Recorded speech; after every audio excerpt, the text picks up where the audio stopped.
Welcome to T2U Thoughts. Today's topic is studying. Are you stressed about the upcoming tests and exams? Have you been studying for hours or days and you feel defeated? Don't give up. Many of us has gone to friends and parents when we are feeling like giving up. They know how you feel. They too have spent many hours studying, but nobody really knows what to say. Studying is hard. It's hard work and takes a lot of commitment. To comfort you, people might say, stay strong, be positive, keep going. This is hard to do when you feel like you've been trying and you feel like you aren't getting anywhere. Thinking positively isn't going to magically let the study material fill your mind and get an A on the test. The best thing to do when you're feeling stressed, anxious, or demotivated about studying and taking a test or exam is to set your routine. Just like brushing your teeth in the morning, studying must become part of your routine. Starting your morning with a good positive pep talk and then planning your day will set the tone. Make sure that you plan your study time. Do calming activities like meditation, listening to music, to soothing music. Write a positive message in your journal. Go for a walk or doodle a picture before setting off on your day and before your study session. Doing a calming activity like this will set your mindset and your mood. There are many methods used to study and so many study tips and tricks. You might have tried some in the past, and it's true, every person is unique, and what might work for some might not work for you.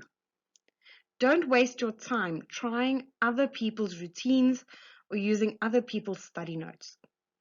Your method must be unique to you.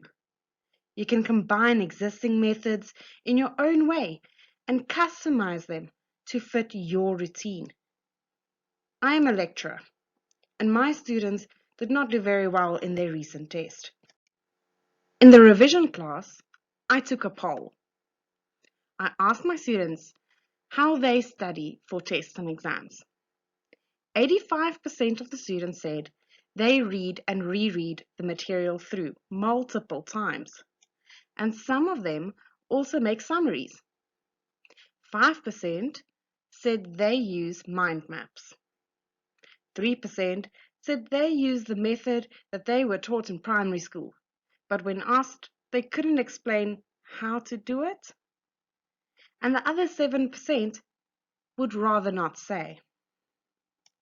This showed me that most of my students did not use very effective study methods, and others did not study at all. This also shows in their test results.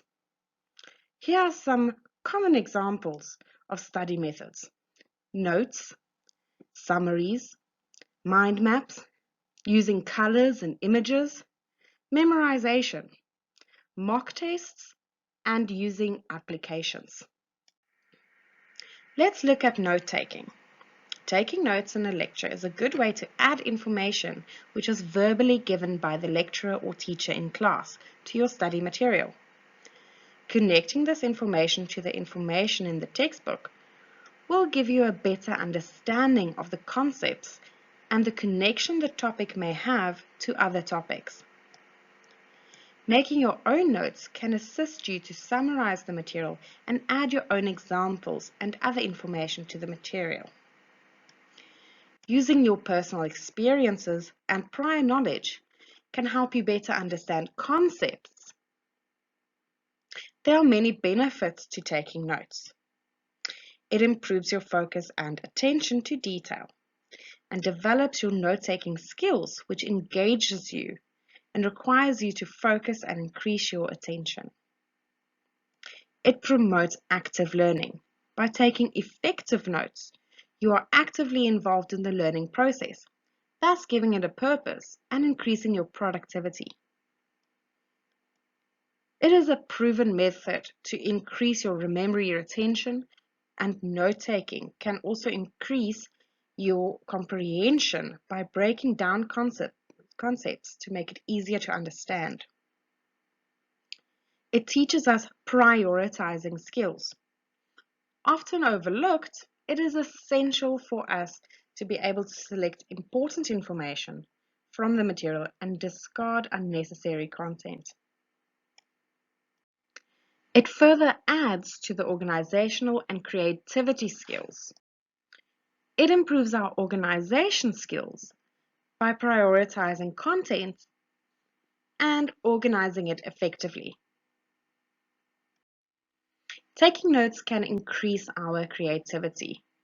Equipped with the ability to organize our ideas effectively, focus on a particular subject, and expand on ideas through knowledge retention, we can then use our own initiative, increasing our creativity and innovation. Colors and images can be used in our notes to also better remember. Comparing handwritten and digital note-taking. When taking notes by hand, it can be done quickly, but then it's likely to be untidy, making it difficult to read and thus useless.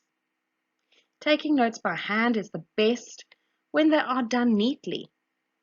Writing out notes can create memory formations, and this makes it easy to add also visual aids like color coding and images to assist us in creating connections. By using digital devices, notes can be made with speed and they will be neat. This will make them also understandable and quite useful. It is physically convenient to use digital devices as you are less likely to have hand cramps from all the note taking. Digital notes are also easily stored and easy to share with others. Here are some methods of note taking. Outlining is one of the simplest and most common ways to take notes. Points and keywords are written down in a hierarchical structure, typically in the same chronological order as they were discussed in the lesson. Note-taking outlines are divided by main topics, subtopics, individual points, and subpoints, with room for examples, quotes, and so on as needed. This method works especially well with digital word processors. Charting is a particular type of note-taking that works best when multiple topics are discussed simultaneously. Essentially, what you want to do is divide your page into 2 or more columns, with each column assigned to a single topic. Every time a fact is mentioned for the topic, you would write down that note in the corresponding column. Charting helps keeping our notes organized during lessons that go back and forth between topics rapidly. However, lessons where only one topic is discussed at a time, the method will slow you down. Mapping works well for visual thinkers. This note-taking technique utilizes branching graphs like spider diagrams to organize information in a way that is easy to group and comprehend. Mapping has its own problems, especially when you have to guess how much space you need on the page for all the information. It is best used when you are having trouble organizing your own thoughts or seeing ideas linked visually, and this can help you understand connections. For this reason, you might want to take notes in a more conventional way during a lesson and then create a mind map afterwards from your own notes to assist you in studying. The Cornell method was popularized by the Cornell University professor Walter Pauk. It aims to make note-taking faster and more efficient by allocating dedicated spaces on a page for different types of information. You would divide your page into two columns, the recall column on the left and the note column on the right. The recall column, you write your main topics, keywords, and questions with supporting notes written directly across from those notes in the note column. At the bottom of the page, 5 to 7 lines are available for a summary of the lesson. The SQ4R method of note-taking is exclusively for note-taking while reading, so it won't be much use in a classroom. The name stands for the steps of the process: survey, questions, read, recite, relate, review. You would start by surveying the reading, writing down all the major headings, subheadings, topics, and other key points. Then you would write down a question of what this text is about and other broad questions about the text. You would then read the text and answer those questions in the previous step as best you can. You would then write down all the major ideas, keywords, and concepts of the text and answer the question again as best you can. You would have to then try and develop personal connections to what you are reading to better memorize the information. How can you relate to what is in the text? When you are finished, reread your notes and increase your retention and help you study by reading and note-taking. One could make summaries of the information to study. It builds comprehension. It also has the benefit of reducing your confusion as it gets rid of unnecessary information. It helps you to process the information. It builds on your prior knowledge, and it can help improve your writing skills. But the most important thing about summaries is to not waste your time by rewriting the textbook. Summaries are used to make the information more comprehensible. How can we do this? We can make use of summary tables and index cards. Tabular summaries are extremely valuable because they can convert broad themes and detailed discussions into a more manageable form. They create a clear space for the necessary information. To create a tabular summary of a topic, one should follow the following steps. Summarize your notes on the topic from the various sources you have collected together. Draw together the main points from these notes using headings and key points.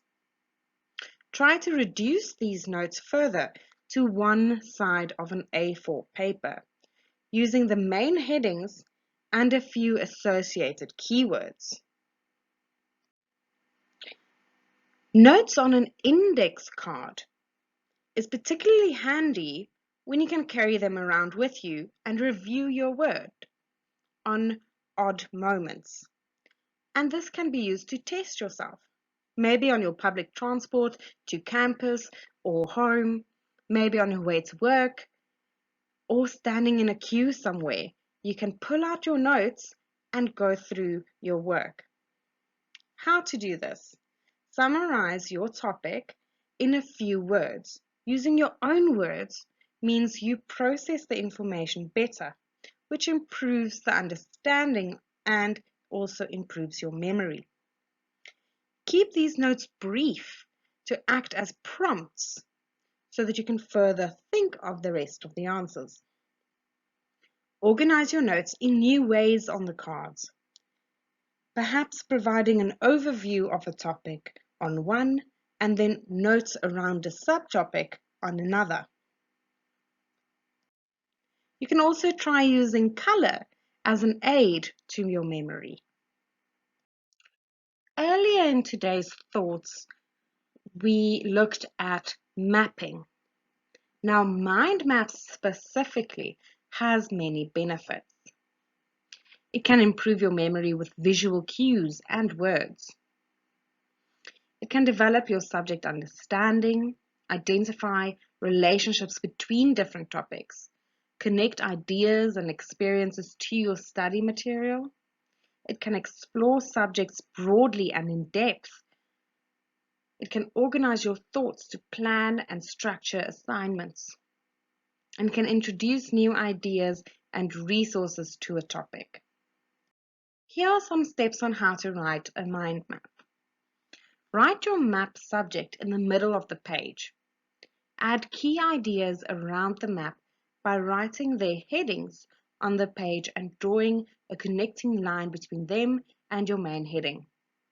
Continue breaking each section down and adding links. Use keywords or images to represent each piece of information. Link the content to your current map.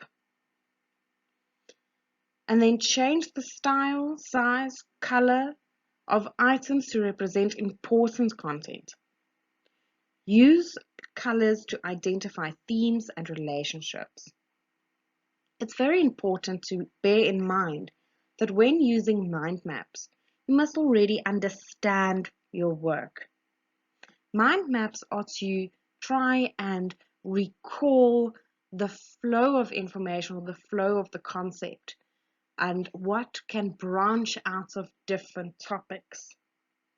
This can help you think of a main body idea for long questions and essay type questions where you have to discuss certain topics. It can also help you in recalling main words, but it won't necessarily provide the in-between information, and therefore you have to understand the concept to be able to look at those branches and know exactly how they fit into each other inside this main topic. In mapping and notes, we spoke about using colors and images to help us recall work better. This is very true, and each of us are unique in our own ways. When I think of things like memories, I know that an elephant's memory is forever, and therefore I would draw an elephant instead of writing the word memory out. Just a silhouette of an elephant as an example. Others would use logos to remember companies when looking at case studies, and so on. Linking colors to topics can also help you remember things, especially when you have main groups of information. Having one branch in purple, you know that that is exclusive to that branch, and anything in blue will not fit into that branch when you're studying. When you've studied well enough and you know your information, you understand your information, and you use a mind map or notes as addition to assist in studying the full brunt of the concepts and information, you can then remember your mind map when you close your eyes. You will be able to visually see that mind map in your mind. Looking at memorization, it has two benefits: improve memory and recall information and facts. Here are the most important keys to use this strategy. You must try and understand the information first. If you find that you don't understand the material, spend some more time on understanding it before you try to memorize the information. Link it. Connect the information you are trying to memorize to something that you already know. Sleep on it.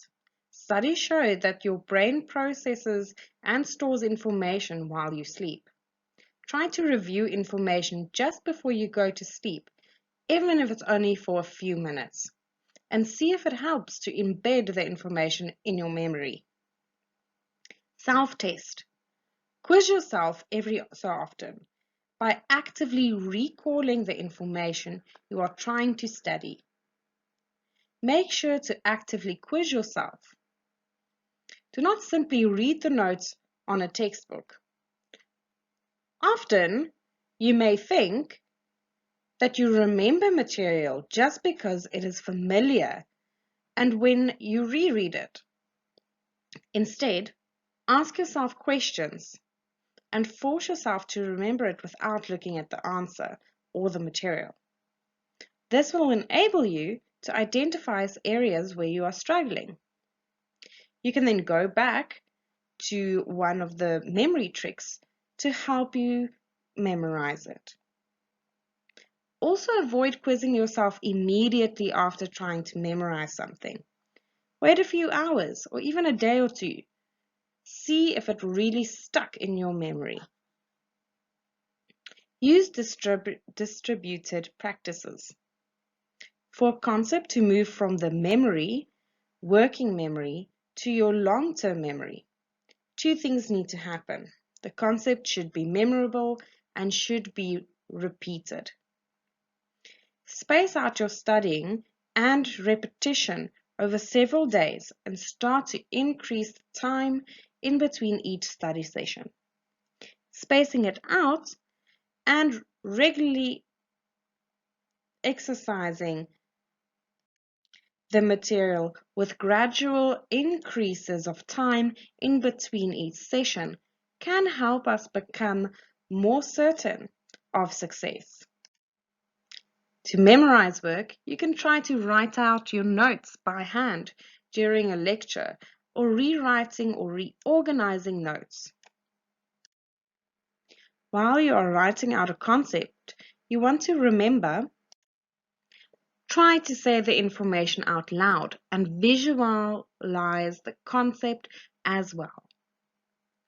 A good strategy for memorizing is to create meaningful groups that simplify the material. You can also make use of mnemonics. These are systems and tricks that make information more memorable. One can use acronyms like ROY-GBIF for the spectrum of colors: red, orange, yellow, green, blue, and so on. One can use a sentence like, "My very educated mother just served us noodles." Remember the planets of our solar system. Pluto was removed from planet status. Or use a Russian nesting doll technique to remember the order from largest to most specific.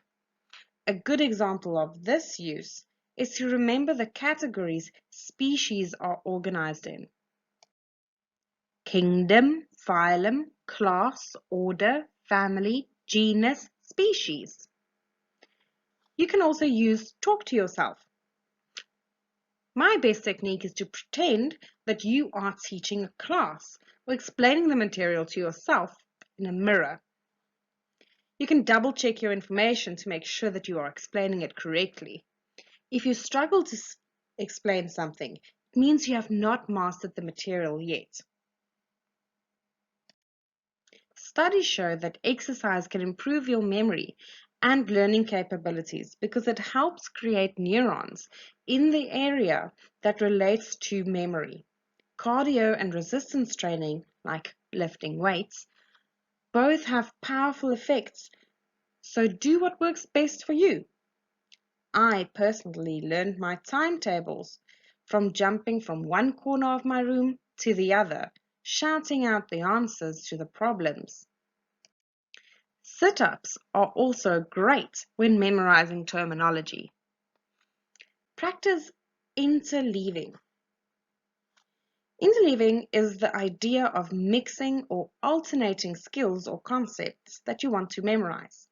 For instance, if you have a biology test that you have to study for on Monday and you have a kinetics test on Thursday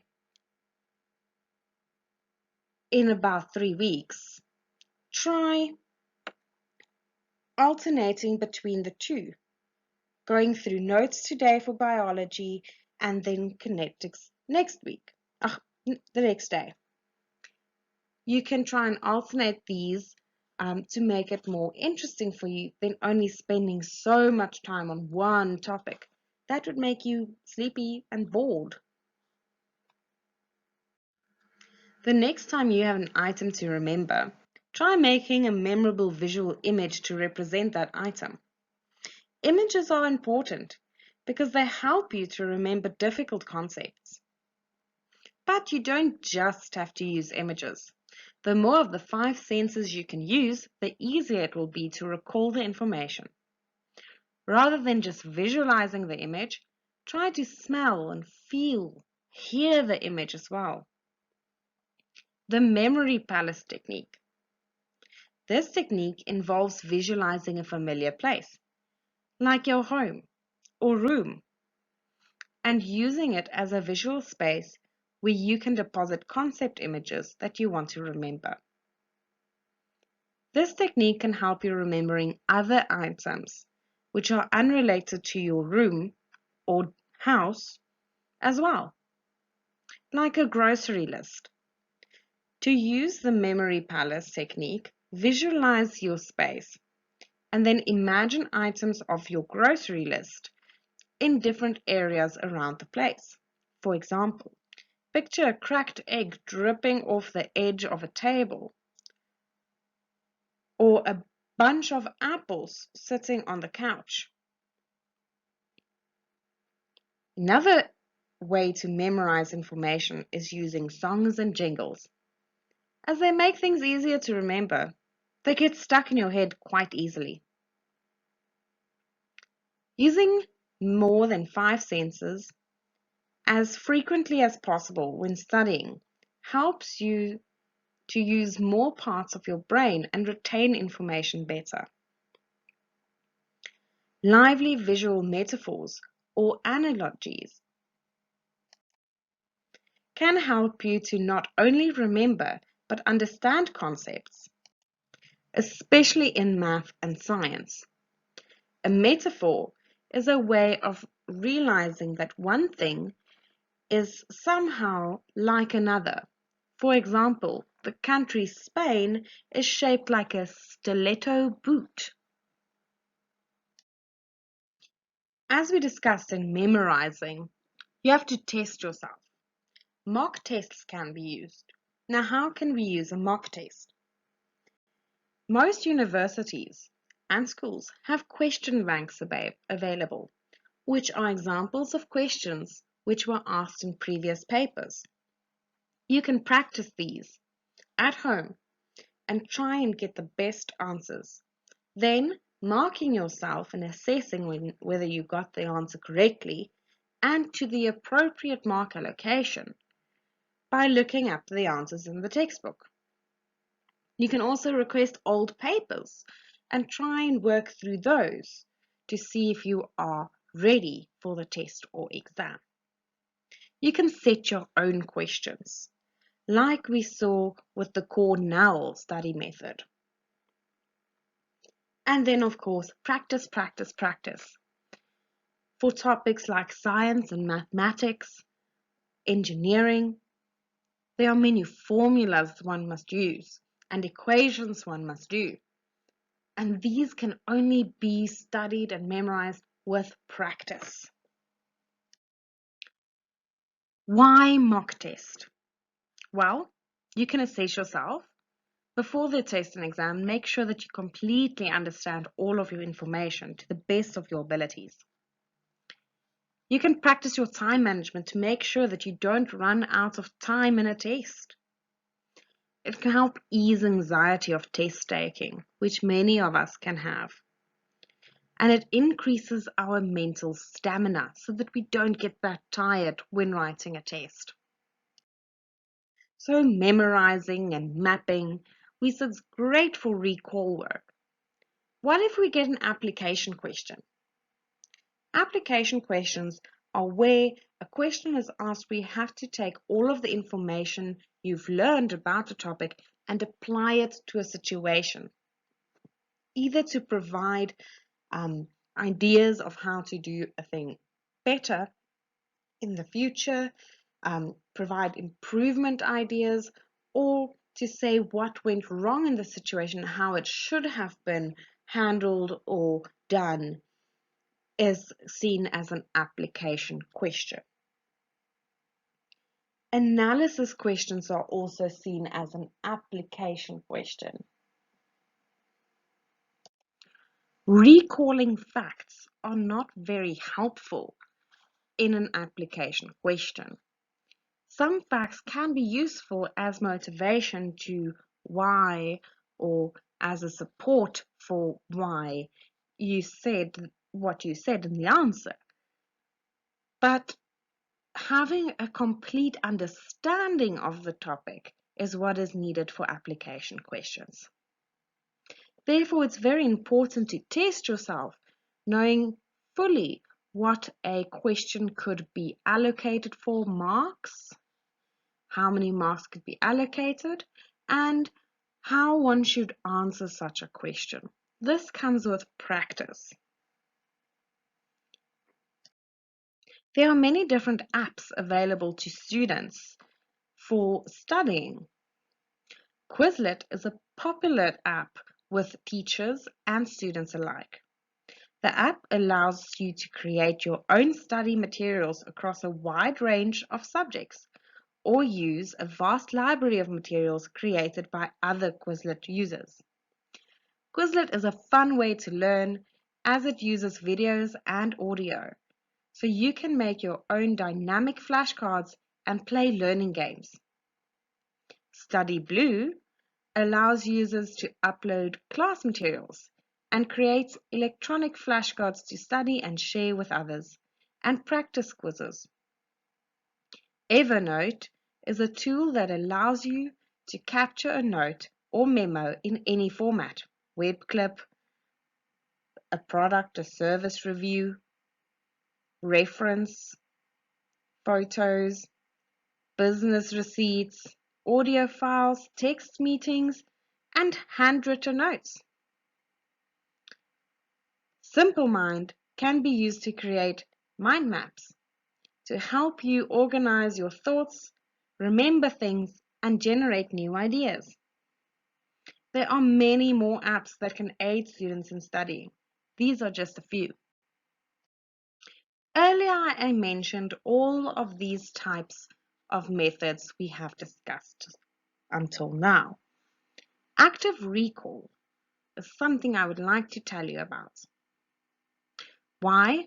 It's the most efficient study technique based on science. It helps us retrieving facts and information from our brains. Instead of us trying to push information into our brains, it helps us to easily retrieve information. It improves our recall in verbatim questions, questions from a text. And it improves our understanding in inference questions, like application questions. How do we do this? Well, active recall is also called active retrieval or practice testing. You have to test yourself. You have to understand the information.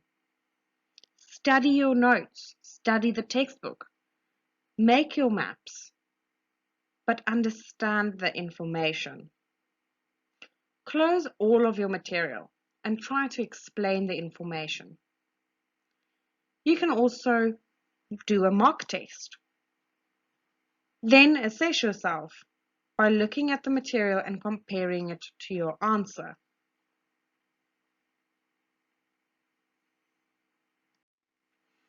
By not looking at the material, you are actively trying to recall the information like you would in a test. Testing yourself with spaced repetition is the best ultimate results.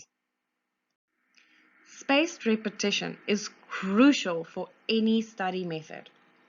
We have to learn something every day. Practice harder topics more often. Don't stop testing the easy stuff. You can spend less time on the things you already know, but remember to keep testing yourself as to not forget the easy stuff later on. Alternate topics and subjects as to not get bored. The more time you have, the better your results will be. By studying early in the year for your test, you will have more time to space and repeat. We all have an end-year exam as well, which usually requires to recall information from the first, second, and third tests we had to write. If we study using spaced repetition and we study ahead of time, that information will lodge into our long-term memory, which will make studying for end-year exams much easier. I found a wonderful video on YouTube by Ali Abdal, who was a final year medical student at Cambridge University in 2018. This video is called How to Study for Exams, Evidence-Based Revision Tips. I highly recommend it a watch. He also did a video on spaced repetition, which I can also recommend. He gives a great in-depth explanation on these topics. My recommendation: work through your material and ensure that you understand it. Make use of flashcards to remember facts and terminology. Make notes and mind maps using a closed book. Test your knowledge and expand on your thinking. Use the Cornell method and ask yourself questions. Write them down on the topics and practice yourself continuously. Teach yourself by talking to yourself in a mirror. Trust me, it works. Make use of spaced repetition. Repeat all of these topics above, and in time, it will help your long-term memory. I would like to sneak in a last-minute tip into this video. When answering any questions, look at the following: who, what, when, where, why, and how. Make sure that when answering an essay type question, you can answer all of these: who, what, when, where, why, and how. This will ensure that you get the most optimal mark for long questions. I wish you the best of success with your studies. Make it your own routine. Plan your day. Have calming activities. Make your studies part of your life experience, and you will be successful. Good luck studying.